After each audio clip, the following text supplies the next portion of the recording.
It's really nice that you're all here. It's really nice to see everybody. So we've got Mark this evening, and what he's going to be uncovering basically is the dark underbelly of the beast known as the music industry, because not everything is as it seems on the surface, as you'll find out through what Mark has to tell you. So what I'll do is, without any further ado, I'll hand over to the lovely Mark Devlin. So give him a great big round of applause. Well, thank you, Kirsty. Evening, folks. Thanks for turning out. I was here a couple of years ago doing a talk, so some of you may remember me from that, or it may be your first time hearing what I've got to say. I've been a DJ for the last 26 years, a radio and club DJ. And over the last 6 years, my life has taken quite a different turn. And if you told me 5 years ago that I would be in an event like this, giving a talk like this, I wouldn't have believed you, because so much has happened since then. And I've kind of traded doing DJ gigs for doing these talks now, and I'm kind of touring, talking about all this stuff. So life is very interesting, and the book that I'm promoting is called Musical Truth, and it's the culmination of 5 years worth of research into what really goes on behind the scenes and beneath the surface gloss of the corporate music industry. And it runs very, very deep, many different subject areas, which is why it took 5 years to research it, and about 13 months to write. And so I'm starting a series of dates now, talking about some of the aspects of the book, and I've got copies of the book available here tonight. So this is pretty much the UK launch of it. I did a talk in Riga, Latvia last week, but this is the first UK date, and I'm going around some of the other Truth Juice groups and some other meetup groups around the country. So this is the first time I've presented a lot of the information that you'll hear tonight. It's different to what I did the last time. The talk is going to be in 2 parts, so we'll do part 1, have a quick break, and then come back for part 2. Part 2 is very different to what I'm going to be unveiling in part 1, but hopefully I'll be able to show how all these different subject areas are connected, they are linked, and they all ultimately feed into the big picture. It will seem as if we're going into some wildly disparate, differing subject areas along the way, but trust me, it does all connect ultimately. And it connects so much that you actually get the impression that it goes beyond the realms of human planning. And you get the impression that there are unseen forces in the universe that are causing all this stuff to happen synchronistically as it has through the decades. When I first started researching this stuff, I did tend to make the mistake of thinking that all these various activities were something that had just happened in the course of the last few years, going back maybe 8 or 10 years. But the more I looked into it, the further back I realised it went. And actually, it goes back all the way to the very early days and the foundation of the corporate music industry. So we're talking the late 1950s onwards, on both sides of the Atlantic. And so in the first part, I'm going to get into some of the stuff, some of the signs that were there in the very early days of the industry to suggest that all is not quite as it seems, and there's far more to know than what you see on the glossy surface. And throughout these early days of the industry, you find a whole load of aspects that crop up time and time again in a synchronistic, interconnected way. And those aspects are links between the entertainment industry and the military intelligence services and various other government departments. Why should that be, for a start? Why should those two industries be remotely connected at all if entertainment and music is all about leisure and fun and letting your hair down at the weekend? Why are there so many links to military intelligence? You also get, unfortunately, paedophilia cropping up everywhere you look, which is kind of a microcosm of what happens in the establishment generally, when you look at the wider picture. We have trauma-based mind control everywhere, also satanic ritual abuse, tying into specific generational bloodlines. We have the dark influences of the planet Saturn big time, and that feeds into Satanism, because Satanism is basically Saturnism when you get into how Saturn represents many of the tenets of Satanism, you know, real Satanism, not the Hollywood version. And then we have the works of Aleister Crowley and the various secret societies and mystery schools that he held through the ages. Crowley pops up time and time again, decade after decade in these stories. Again, you could ask the question, why should that be? What connections should there be between Aleister Crowley and the music industry? And you also get a very high incidence of suicides, in inverted commas, and also accidental overdoses, decade after decade.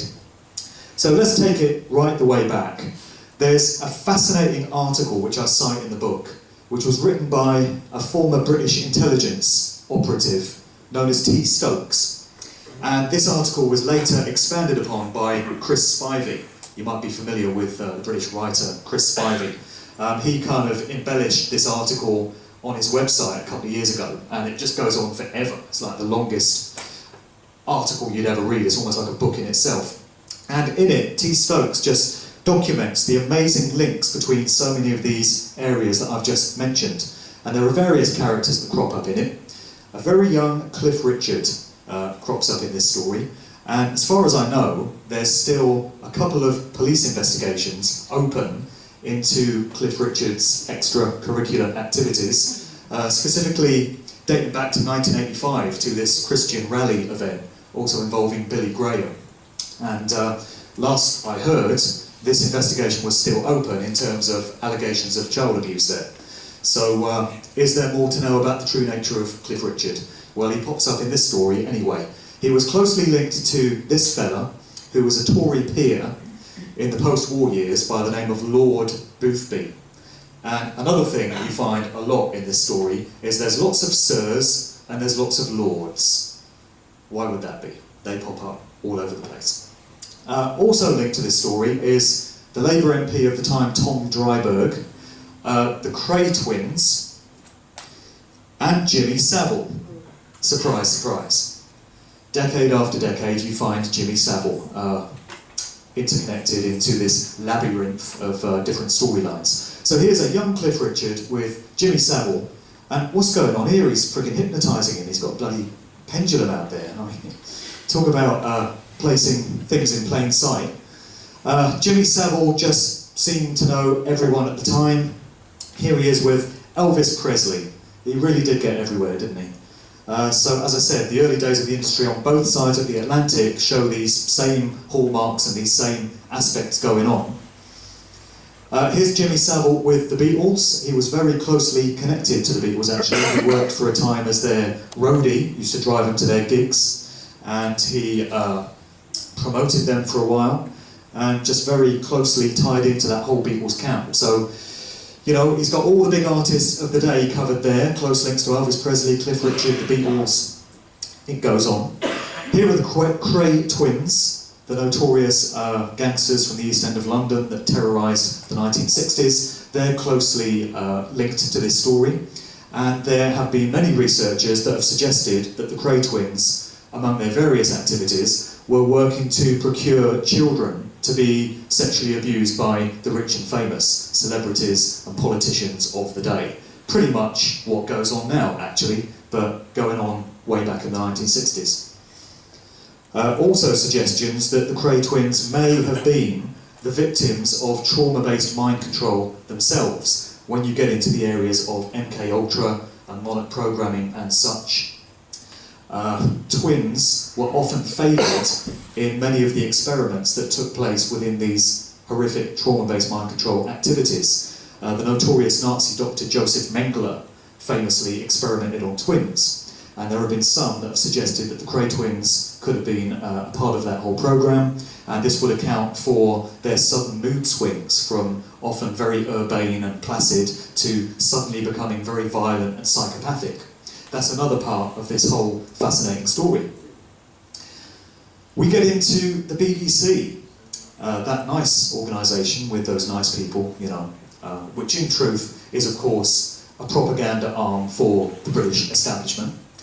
It does its bidding, it puts its messages out there, it mind controls the masses on a very large basis with the kind of messages they want to subliminally implant into the public's minds. And it will be no surprise to anyone, I'm sure, to learn that the BBC is implicated in this whole wider story, particularly when we get to the elements of paedophilia and child abuse. And this is a statue which stands outside the BBC's famous broadcasting house in London.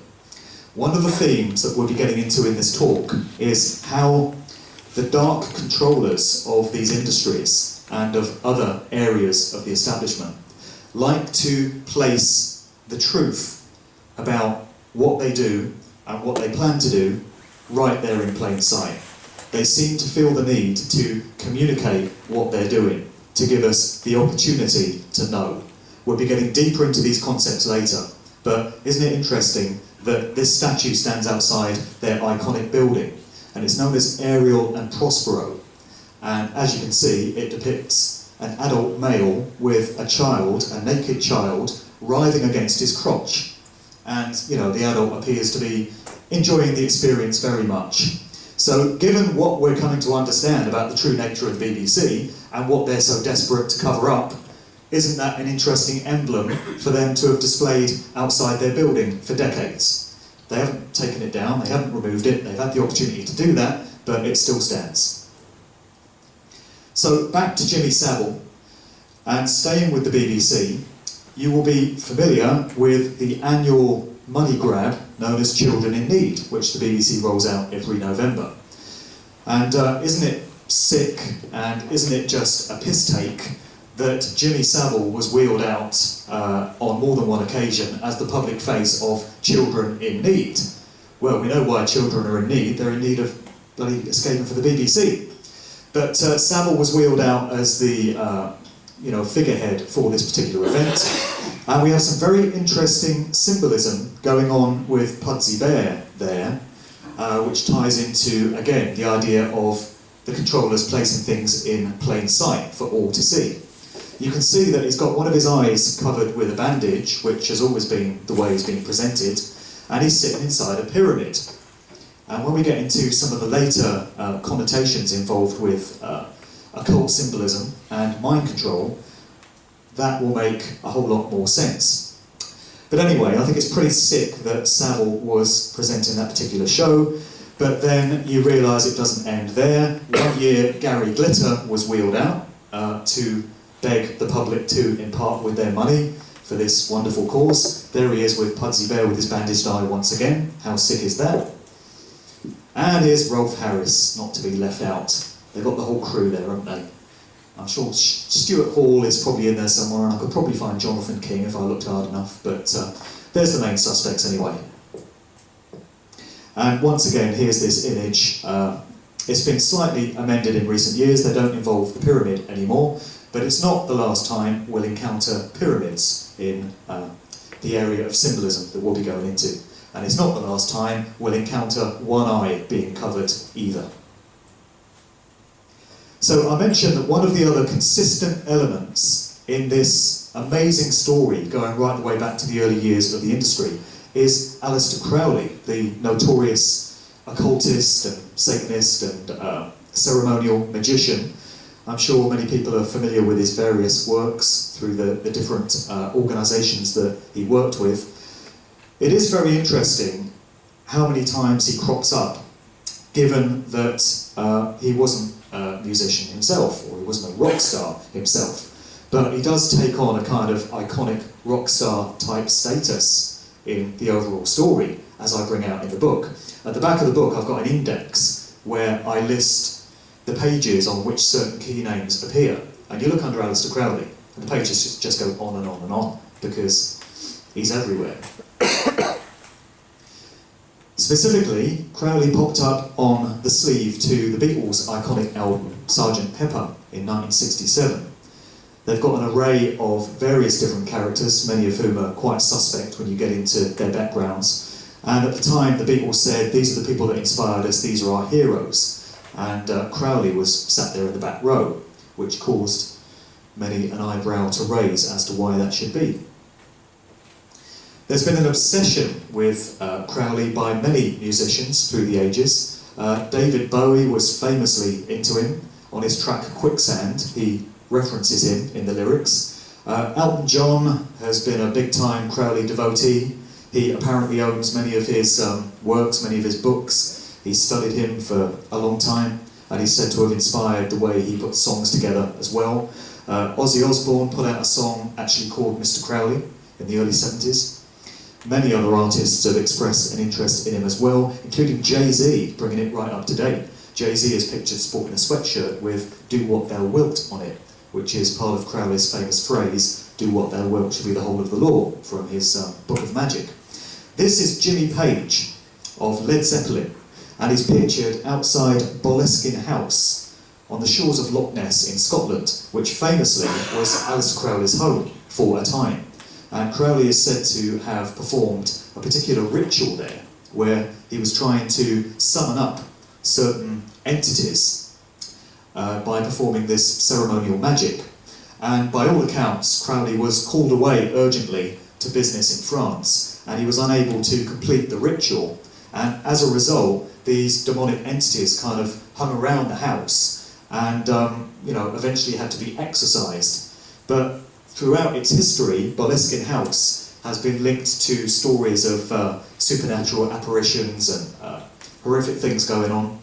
Jimmy Page bought it in 1971, such was his fascination with Crowley, and he lived there for the next 20 years. And just recently, last year, Boleskine House burnt to the ground in very strange circumstances.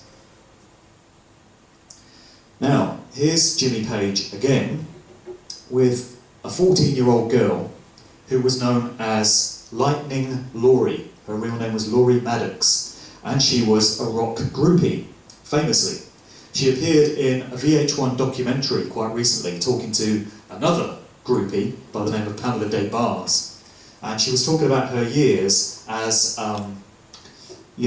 somebody that was lent out to various famous musicians, and Jimmy Page famously was one of them. He did seem to like him young, because this wasn't the only underage groupie that Jimmy Page was associated with, but he did have an affair for a time with Laurie Maddox while she was 14.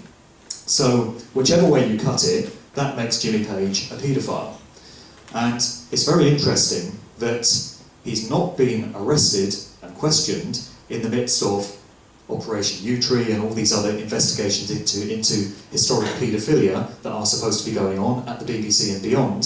So it does suggest that he may well have friends in high places, when you've got the likes of Tony Blackburn and Dave Lee Travis and all the rest of them being thrown to the dogs. But it's on record that Jimmy Page had a sexual affair with this girl, Lightning Laurie, and she's spoken about it in interviews, and I quote some of what she had to say in the book.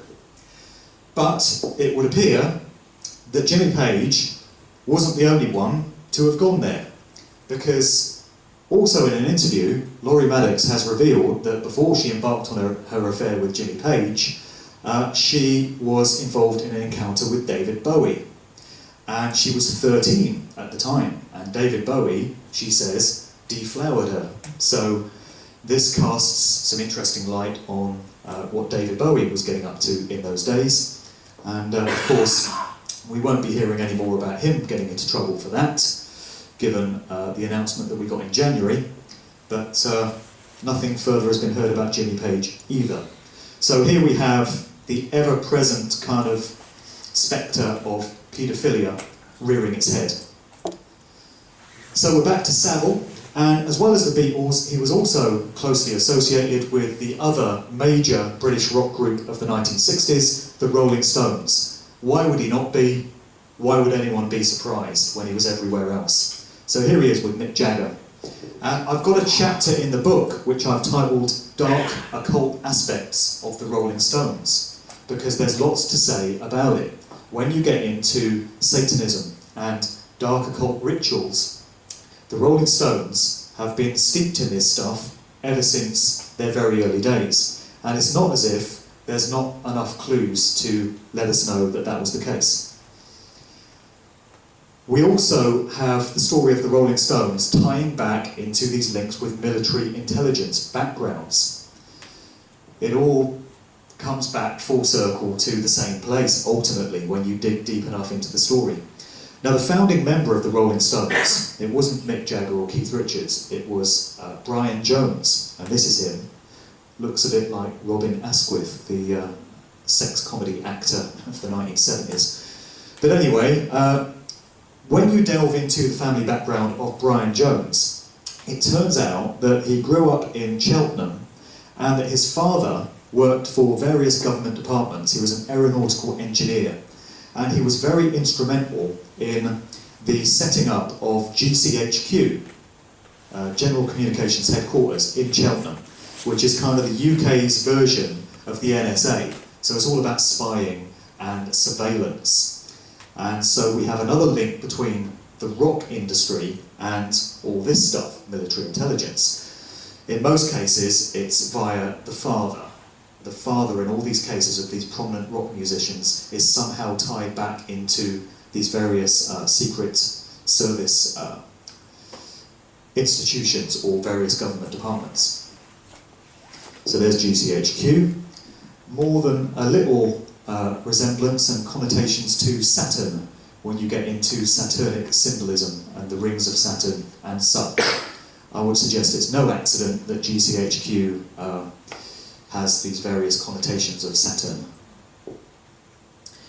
Just as an interesting aside, this was Brian Jones's famous court case when he was busted for drug possession in 1967, I believe it was. And Keith Richards and Mick Jagger were busted at the same time in a separate location, in what was probably a staged stunt. But either way, it made the headlines and it was very highly reported at the time. And in the top right picture there, it's a little dark, but you might be able to make out the number on the registration plate of Brian Jones's car as he drove away from the court case. And the number is 666.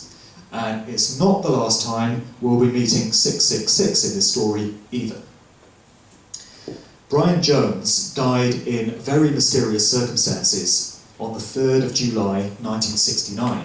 And he was discovered face down in his swimming pool at his Sussex country house. And it was 2 years to the day before Jim Morrison was found dead in very suspicious circumstances as well, 3rd of July 1971.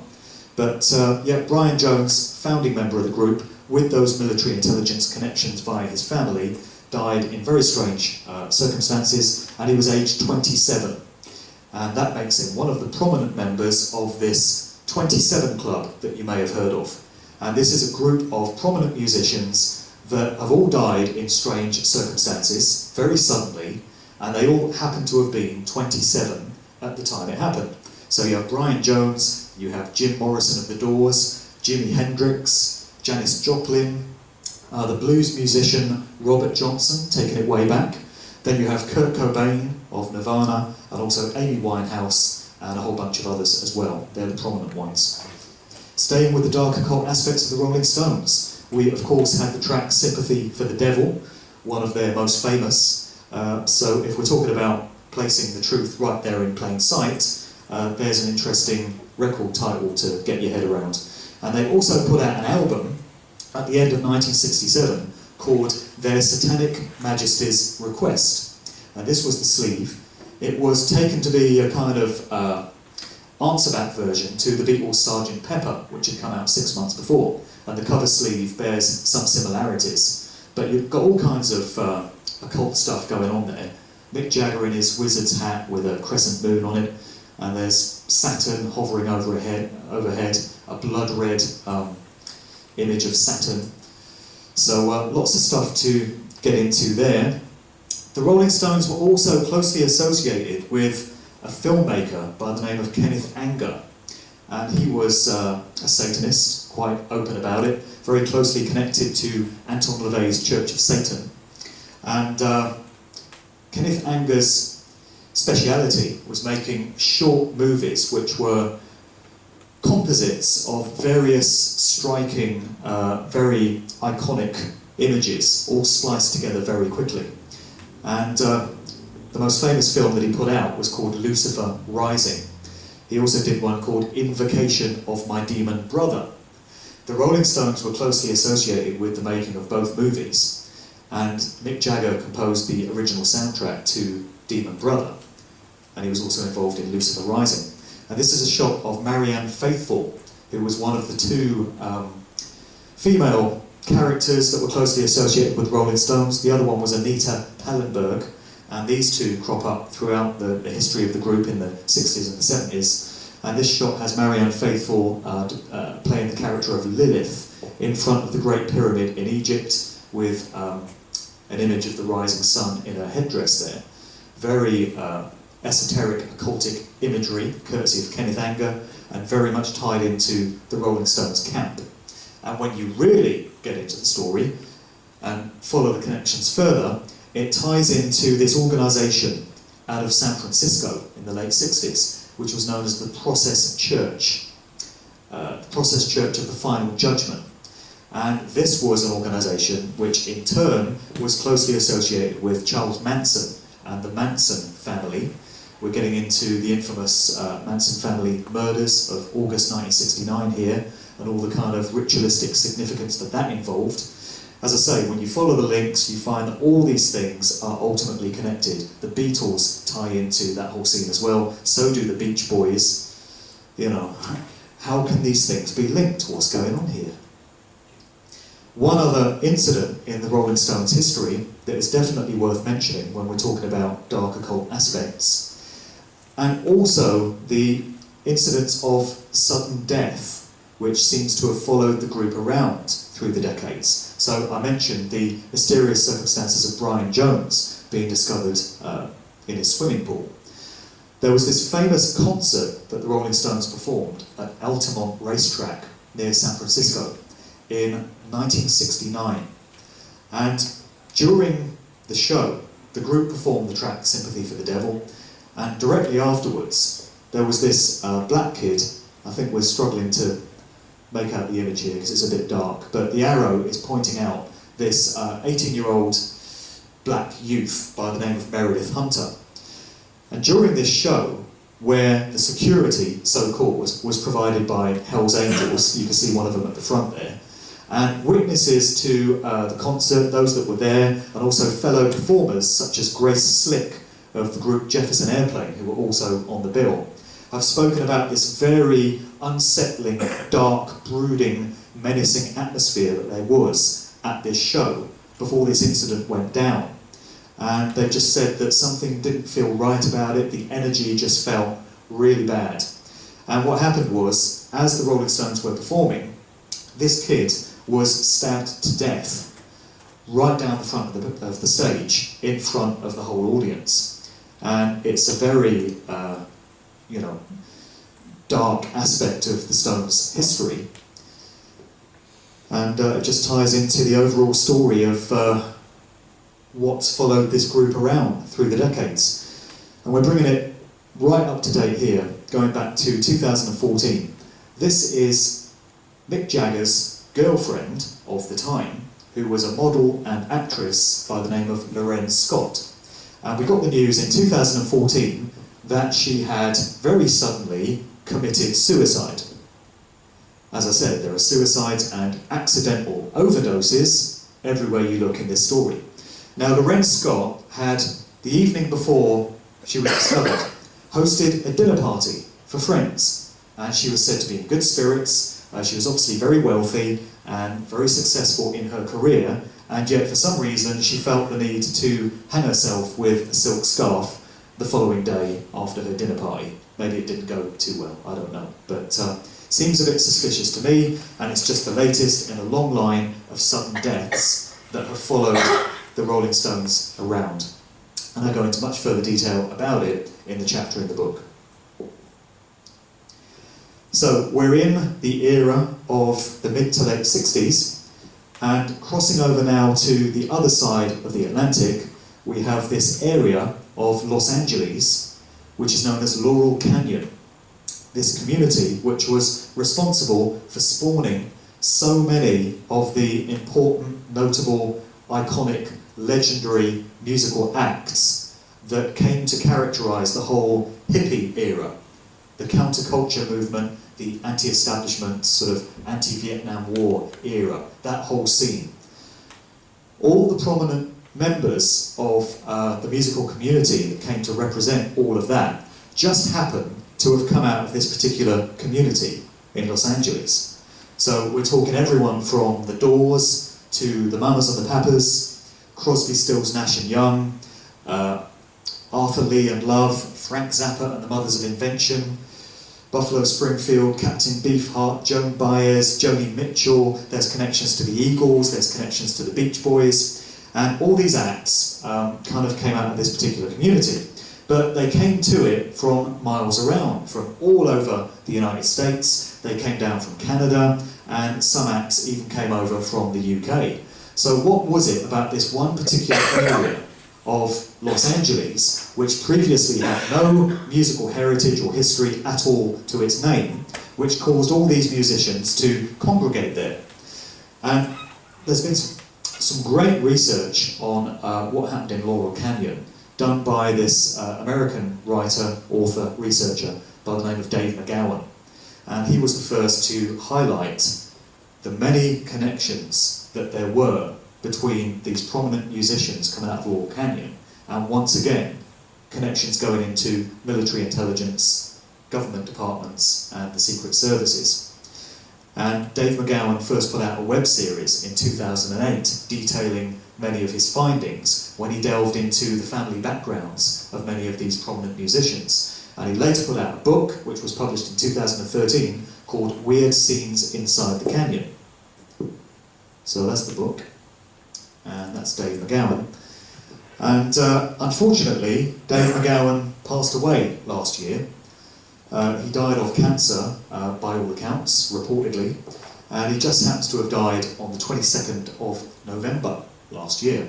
And I'm sure the 22nd of November will ring bells to all conspiracy researchers, being the anniversary of the Kennedy assassination. So what a day to go, eh, for a conspiracy researcher. But anyway, Dave McGowan put in some fantastic work where he uncovered the family backgrounds of so many of these icons of this hippie, anti-Vietnam War kind of peace and love scene. And the famous example, which he gave, involved this fella, who went by the name of Admiral George Stephen Morrison. And McGowan uncovered the fact that he just happens to be the dad of Jim Morrison of the Doors.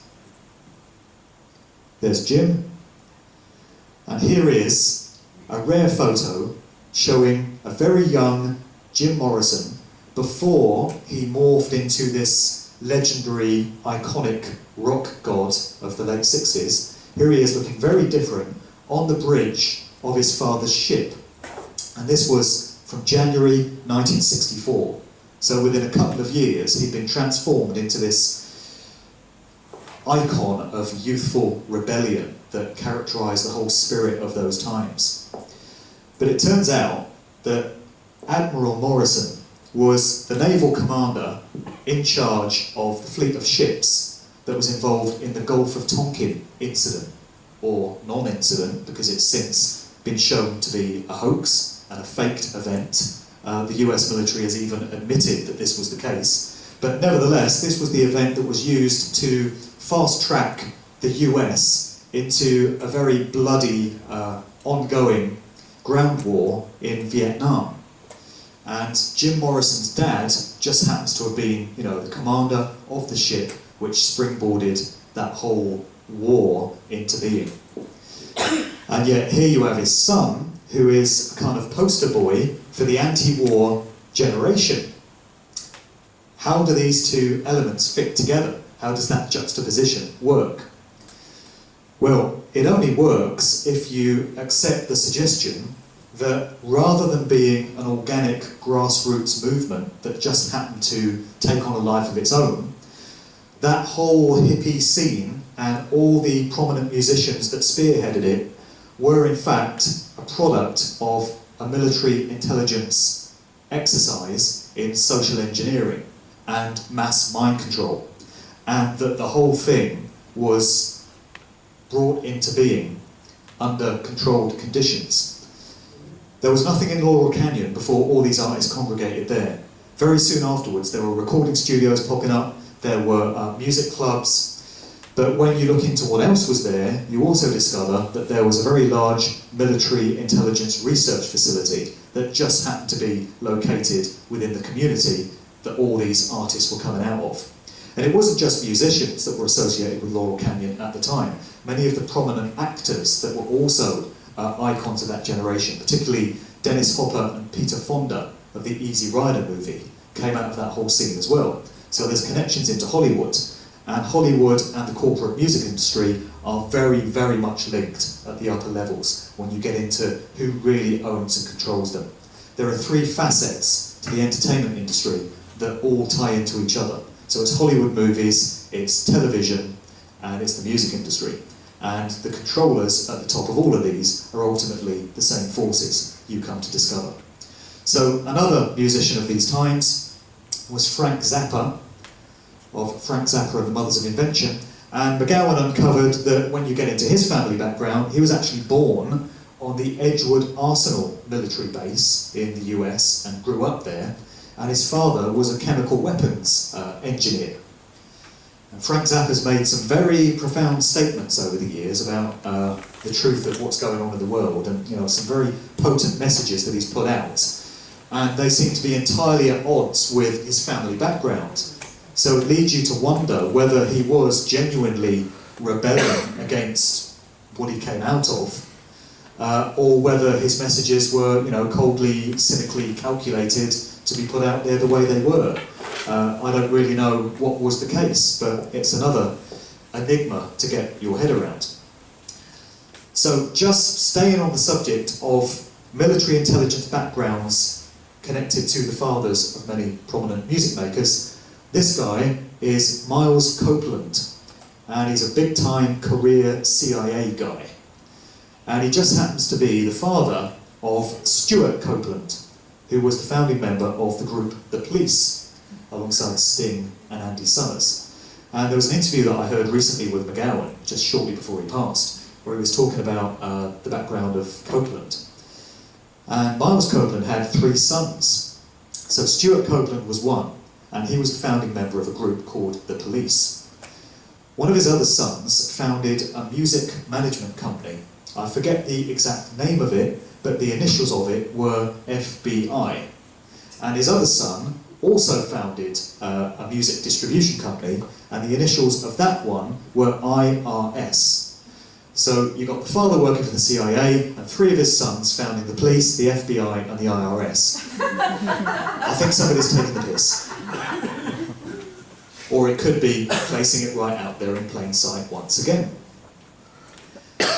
Keeping it topical, I got this email correspondence from somebody that had heard one of my podcasts yesterday. It came in on the email yesterday. I quickly made a slide of it because I think she made some very good points, and I think the words really resonate. She was talking about this very subject area, and she said, I believe that this dark agenda revolved around not only getting the best and the brightest addicted to drugs and drink, loveless sex, and of course rock and roll, but that it was a carefully crafted campaign to undermine us at the deepest level of our spiritual core. Complete disempowerment from which many of us are still reeling and thankfully bouncing back from. So she's talking about what the motive would have been behind controlling all these artists. And it all feeds into social engineering and mind control on a mass basis, dictating thoughts, emotions, feelings, perceptions of what's going on in the world in the minds of large numbers of young people at a very important and pivotal time in world history, as the late 60s was. There was so much going on there. And she goes on in the email to make another great point. Who are the role models for young people today? Where are they? I can't think of a single one. Did they ever give us sound, legitimate role models of any integrity? Or just actors behind shallow scripts? Like the fucking astronauts, just to keep the kiddies begging for the latest toy or junk food product. It's a great point. People think of the likes of Jim Morrison as someone who was standing up against the man, the system, representing rebellion, going against the establishment of the time, very much against the Vietnam War, and his father was involved in bloody starting it. So where does that leave us? And then you have individuals like Bob Marley. And when you get into Bob Marley's family background, you find that his father was half Jewish, he was a British naval officer, and for a time he was involved in overseeing a slave plantation in Jamaica. Who knew this? You know, when you get into the family backgrounds of some of these artists, you discover these incredible things. So I detail that in the book, and this, you know, cast Bob Marley in a different light. I happen to believe that he was a very genuine individual that put out some amazing, conscious, truthful music. But you've got to ask yourself some questions about the true nature of his family background, and was it any coincidence that he was put into the public light in that way to be making that kind of music? As our correspondent says here, did they ever give us sound, legitimate role models of any integrity? Did any of these artists emerge naturally and organically, or have all of them been placed there deliberately by those that wish to control every aspect of what goes on? Also in the late 1960s we had the emergence of LSD everywhere, largely courtesy of this dude, Dr. Timothy Leary, coming out of Harvard University, and he was pretty much a folk hero of the hippie movement, because here you had this university professor that was advocating young people taking trips, acid trips, turn on, tune in, drop out was the famous phrase, and he was talking about, you know, going on this amazing journey of self-discovery and accessing higher levels of consciousness. And this tied very much into where the music was going at that time. It's very psychedelic and experimental. And from 1965 onwards, the music coming out of the US, largely out of Haight-Ashbury in San Francisco and Laurel Canyon in Los Angeles, was changing. It was very different to what had gone before. And this was being echoed by the music that was coming out of the UK, notably the Beatles. The Beatles' music changed big time in 1966 and started to go down that psychedelic route. And then you had acts like Pink Floyd and so many others that were on that psychedelic tip as well. So all these changes were happening in tandem with each other.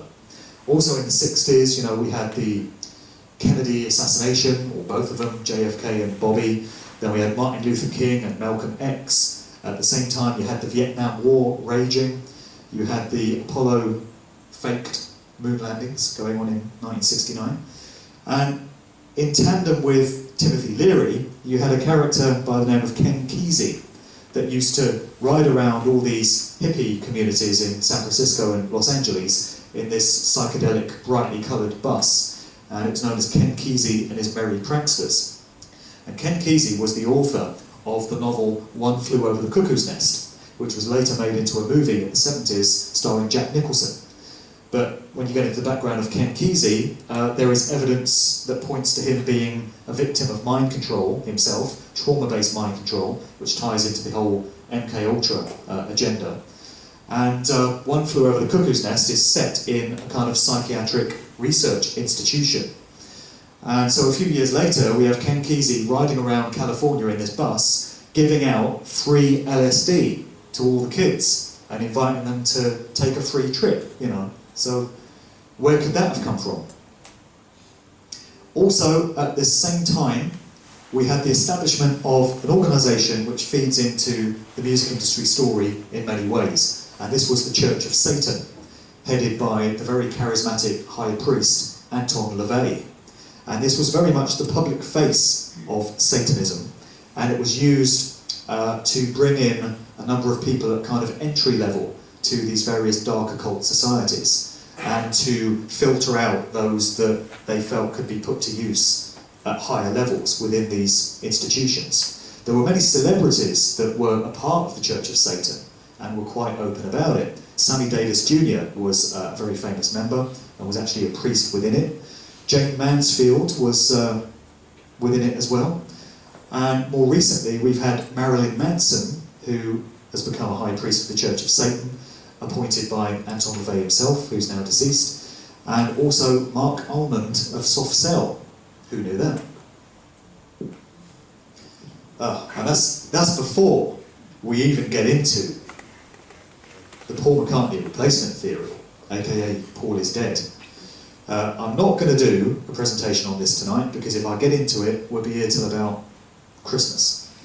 because it takes quite some time to do justice to.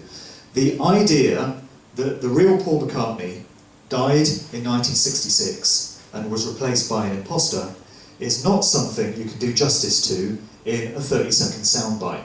So when you put it like that, it sounds ridiculous, it sounds impossible.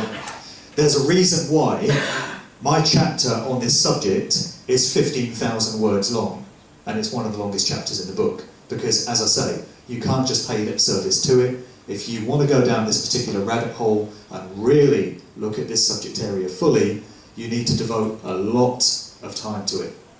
It's not a simple one. It's absolutely loaded with symbolic clues, and it's loaded with forensic fact-based evidence as well. So anyone that really wants to get into this subject area, there are videos available, there are podcasts available, and there's the chapter in my book.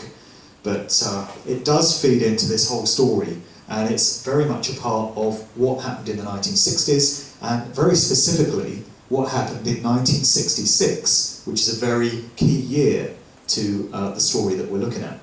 So before we move on, I would just ask you to take a look at these two pictures and ask yourself if they are of the same fella. We'll say no more at this point, but it's a question you might want to ask yourself. This is the original James Paul McCartney with his girlfriend at the time, the actress Jane Asher, and this would have been about 1965, and as you can see, they're pretty much the same height, more or less. This is Paul McCartney, we're told, with Jane Asher, same girl, in 1967, and he looks quite a bit taller there. So that's just one of so many clues and pieces of evidence that fit into this whole story. As I say, it would take a David Icke style 10-hour all-dayer to really do that subject justice, and one day I hope to do one.